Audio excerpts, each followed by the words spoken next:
समझदार पत्नी, दिल को छू लेने वाली कहानी। वो उनकी शादी की सालगिरह का दिन था। पति पत्नी एक दूसरे से नाराज थे।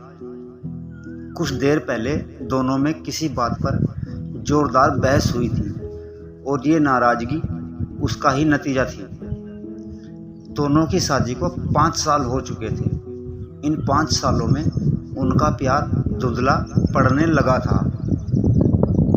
प्यार की जगह शिकायतों ने ले ली थी।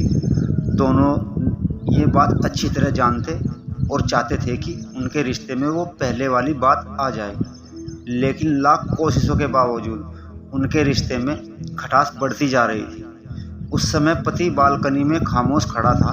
पत्नी उसके पास आई और उससे एक डायरी देते हुए बोली, मैं इन रोज रोज के झगड़ों से तंग आ चुकी हूँ। जरूर हम दोनों में कुछ खामियां हैं जिन्हें हमें दूर करना होगा, तभी हमारा रिश्ता बच पाएगा। मैं चाहती हूँ कि अगले 1 साल में तुम्हें मुझसे जो भी कमियां दिखाई पड़े वो तुम इस डायरी में लिख देना। मैंने अपने लिए भी एक ऐसी ही डायरी ले ली है जिसमें तुम्हारी कमियां लिखा करूँगी। अगले साल अपनी शादी की सालगिरह के दिन हम एक दूसरे की डायरी पढ़ेंगे और उसमें जो भी कमियां लिखी होगी उस पर चर्चा करेंगे और उन्हें सुधारने की कोशिश करेंगे। पति तैयार हो गया। वक्त गुजरता गया और 1 साल बीत गया। शादी की सालगिरह आ गई। दोनों एक दूसरे के सामने बैठे हुए थे। पहले पत्नी ने अपनी डायरी पति की तरफ बढ़ाई। पति डायरी के पन्ने पलटने लगा। पहला पन्ना, तुमने पिछले साल मेरे बर्थडे पर मुझे कोई तोहफा नहीं दिया। मुझे बहुत बुरा लगा। तुम्हें तोहफा देना चाहिए था। दूसरा पन्ना, जब मेरी मम्मी डैडी हमारे घर आए थे तब हमने मूवी देखने का प्लान बनाया था, लेकिन तुम उस दिन ऑफिस से देर लौटे। मम्मी डैडी के सामने मुझे नीचा देखना पड़ा। तुम्हें वादा निभाना सीखना होगा। तीसरा पन्ना, मैंने तुम्हारे लिए इतनी मेहनत से स्वेटर बुना था, लेकिन तुमने तारीफ के 2 शब्द भी नहीं कहे। क्या मैं इस काबिल भी नहीं? इस तरह डायरी के सारे पन्ने भरे हुए थे। पति ने जब डायरी पढ़ ली तब पत्नी बोली, मुझे लगता है कि अब से तुम ये गलतियां नहीं करोगे। पति ने हाँ मैं सिर हिलाया। फिर पत्नी ने पति की डायरी ली और पन्ने पलटने लगी। पहला पन्ना खाली था, दूसरा पन्ना भी खाली था, तीसरा पन्ना भी खाली था। पत्नी ने देखा कि डायरी के सारे पन्ने खाली हैं।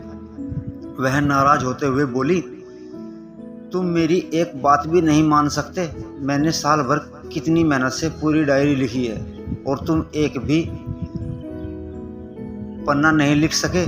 पत्नी ने कहा, आखिरी पन्ना खोलो, उस पर मैंने सब लिख दिया है। पत्नी ने आखिरी पन्ना खोला और पढ़ने लगी। उसमें लिखा था, डियर, चाहे तुमसे जितनी भी शिकायतें करूं, तुमसे जितनी बहस करूं, सच ये है कि मैं तुम्हारा दिल से आभारी हूं, क्योंकि इतने सालों में तुमने मुझे और मेरे परिवार को बहुत प्यार दिया है। इसलिए इस डायरी में लिखने के लिए मेरे पास कुछ नहीं है। ऐसा नहीं कि तुम में कोई कमियां नहीं हैं, लेकिन तुम्हारे प्यार, समर्पण और त्याग के सामने वो सारी कमियां बोनी हैं और हजारों कमियां हैं मुझ में। इसके बावजूद तुम मेरी परछाई बनकर हरदम मेरे साथ रहती हो। भला अपनी परछाई की भी कोई कमी निकालता है? तुम जो हो, जैसी हो, मैं तुम्हें बहुत प्यार करता हूँ और इसी तरह तुमसे लड़ते, झगड़ते और प्यार करते अपनी सारी ज़िंदगी गुजार देना चाहता हूँ। उम्मीद है तुम मुझे और मेरे परिवार को यूं ही प्यार करती रहोगी। ये पढ़कर पत्नी की आंखों में आंसू उमड़ आए। उसने उसी समय अपनी डायरी पति के हाथ से छीन ली और उसे जला दी। साथ में वो सारी शिकायतें भी जो इतने सालों से उसके मन में दबी हुई थी। पति पत्नी दोनों ने फैसला किया कि वे जैसे हैं वैसे ही एक दूसरे को स्वीकार करेंगे, अच्छाइयों के साथ, कमियों के साथ और ढेर सारे प्यार के साथ। दोस्तों, यह कहानी आपको कैसी लगी कमेंट में ज़रूर बताना। अगर पसंद आई तो लाइक शेयर करें, मेरे चैनल को सब्सक्राइब करें। वीडियो पूरी देखने के लिए आपका बहुत बहुत धन्यवाद।